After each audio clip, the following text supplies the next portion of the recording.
বিসমিল্লাহির রহমানির রাহিম। আসসালামু আলাইকুম। আজকে আমাদের মুসলিম সমাজের যে চিত্র সেটা একটু তুলে ধরতে চাই। আমরা মুসলমানরা বিভিন্ন মতবাদে বিশ্বাসী হয়ে আছি। আমাদের মধ্যে বিভিন্ন দল মত আহ, একের সাথে অন্যজনের কোনো প্রকার আহ, মিল মহাব্বত নেই। অথচ আমাদের হওয়া উচিত ছিল যে একটি বডির ন্যায়, যে আমরা সবাই একতাভাবে কাজ করব এবং আল্লাহর দিন জমিনে প্রতিষ্ঠা করার জন্য সবাই ঐক্যবদ্ধ হয়ে কাজ করব। কিন্তু আমরা আজকে বিভিন্ন প্রকার ফেরকায় বা বিভিন্ন মতবাদে বিশ্বাসী হয়ে আছি। আমাদের মধ্যে এত দল কিভাবে হইল, এটা অবশ্যই শয়তান আমাদের মধ্যে ঢুকিয়ে দিয়েছে, যাতে ইসলামিক শক্তি কোনোদিনও বৃদ্ধি না পায় এবং বিভক্তি বা ডিভাইডেশনের মাধ্যমে আমরা নিজেদের শক্তি নিজেরাই ক্ষয় করছি। আমরা ইসলামী সমমনা যত মানুষ আছি সবাই যদি ঐক্যবদ্ধ হতে পারি, তাহলে কিন্তু আমাদের দেশে ইসলামিক শাসন বা আল্লাহর দিন আল্লাহর জমিনে প্রতিষ্ঠা করা অত্যন্ত সহজ ব্যাপার হয়ে দাঁড়াইতো। আল্লাহর রাসূল হজরত মোহাম্মদ মোস্তফা সাল্লাল্লাহু আলাইহি ওয়াসাল্লাম বিদায় হজের ভাষণে সুস্পষ্টভাবে বলে গেছেন যে তোমরা কখনোই বিভ্রান্ত হবে না, তোমরা কখনোই পথভ্রষ্ট হবে না, যতক্ষণ পর্যন্ত আল্লাহর দেওয়া কোরআন এবং আমার রেখে যাওয়া জীবন বিধান বা হাদিস অনুযায়ী তোমরা চলবে। কিন্তু আমরা সেই কথাকে ভ্রূক্ষেপ করছি না ইদানিংকালে, বা প্রথম থেকেই কে আমরা এই কাজটা করছি না যে আমরা আল্লাহর রাসূলের এই গুরুত্বপূর্ণ উপদেশ আমরা পালন করছি না। বরঞ্চে আমরা হজরত মুহাম্মদ সাল্লাল্লাহু আলাইহি ওয়াসাল্লাম আরেক হাদিসে বলেছেন যে কিয়ামতের আগে আমার উম্মত ৭১ মতবাদে এ, এ, মতভেদে ৭৩ দলে বিভক্ত হয়ে যাবে।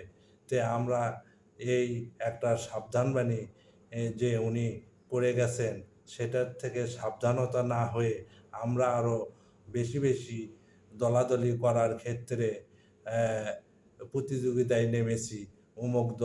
অমুক দল ইসলামিক মন মানসিকতা সম্পন্ন মানুষের মধ্যে এত দল কেন থাকবে?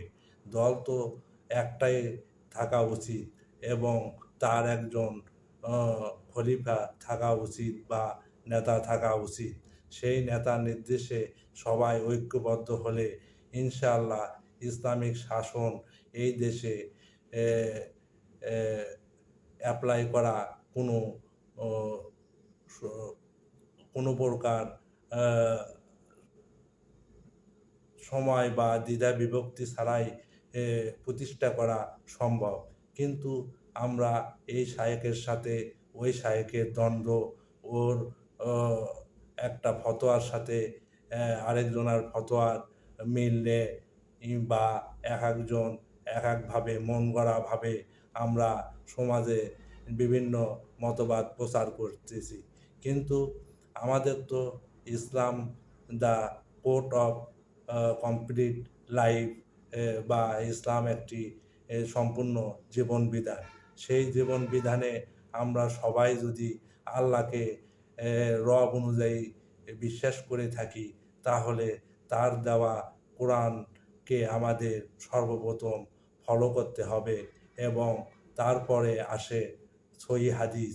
সহিহ হাদিস দ্বারা আমরা যদি পরিচালিত হতে পারি, তাহলে আমাদের মধ্যে এই ভেদাভেদ, এই মারামারি হানাহানি বা আমরা একে অপরকে যে দেখতে পারছি না, সেটার থেকে আমরা মুক্ত হতে পারবো। আমরা বিভিন্ন শুধু দল করেই ক্ষান্ত হইনি, সেগুলা দলের আবার নিজস্ব বই পুস্তক বা নিজস্ব মতবাদ বা নিজস্ব ও ও মতবাদ, ফেরকা বা বিভিন্ন অ অ তরিকা নিয়ে আমরা ব্যস্ত আছি। এগুলা একেবারেই ঝেড়ে ফেলতে হবে।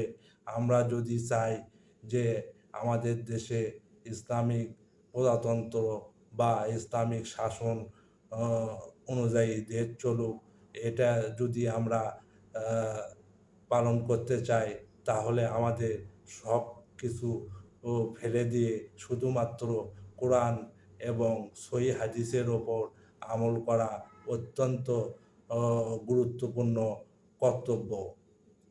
এবং আল্লাহর রাসূল বলে গেছেন যে, তোমরা জ্ঞান অর্জন করো দোন্না থেকে কবর পর্যন্ত। এই দোন্না থেকে কবর পর্যন্ত জ্ঞান অর্জন করা সবার জন্য ফরজ করা হয়েছে। তে আমরা জ্ঞান ছেড়ে দিয়েছি।